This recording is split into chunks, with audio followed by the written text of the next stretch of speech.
This was a photo from the clash between US-backed anti-government mobs and Thai police in Bangkok. And this is allegedly a medic that the opposition is claiming the police just for no reason decided to beat up.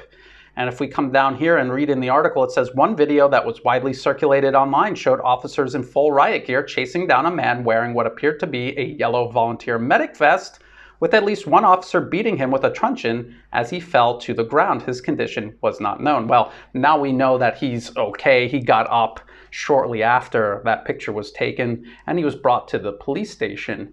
He is a supposed medic from this organization called the Doctor and Nurse Associate. And they posted a lot of videos from that night. This is one where they show police approaching another alleged medic, and they look like they're identifying themselves as a medic. They're not running from the police, they're not attacking the police, so the police just go around them.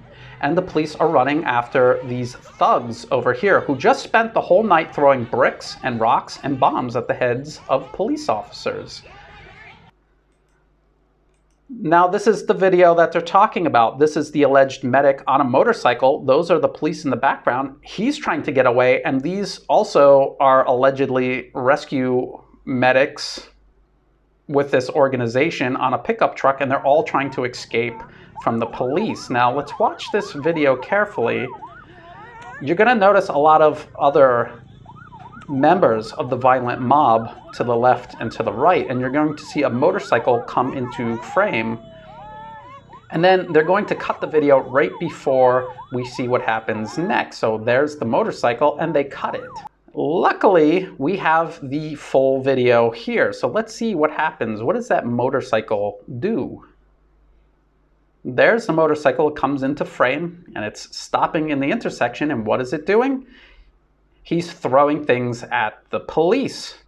So these were alleged medical volunteers intermingled with violent thugs who just spent the whole night fighting with police. And even as they're running away, they're still fighting with the police. Why are these medics running from the police? Why are they not going over to the side, identifying themselves to the police and getting out of the way of this security operation? If anything, it looks like they're trying to help impede the security operation. I want to point out this. It's called medical neutrality. It's a principle of non-interference with medical services in times of armed conflict, like war, and civil unrest, like the political protests here in Thailand.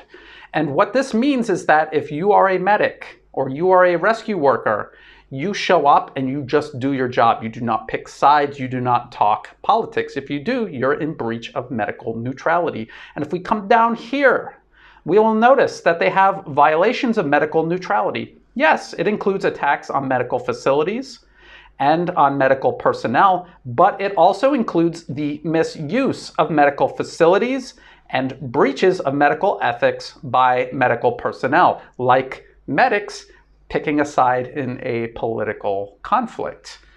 Now let's go take a closer look at the Doctor and Nurse Associate. This is their Twitter account here.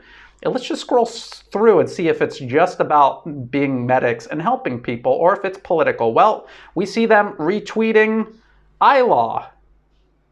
We see them retweeting iLaw. We see them promoting future protests. We know iLaw is a US government-funded front involved in political interference in Thailand's internal political affairs. We know that for a fact. Let's keep going.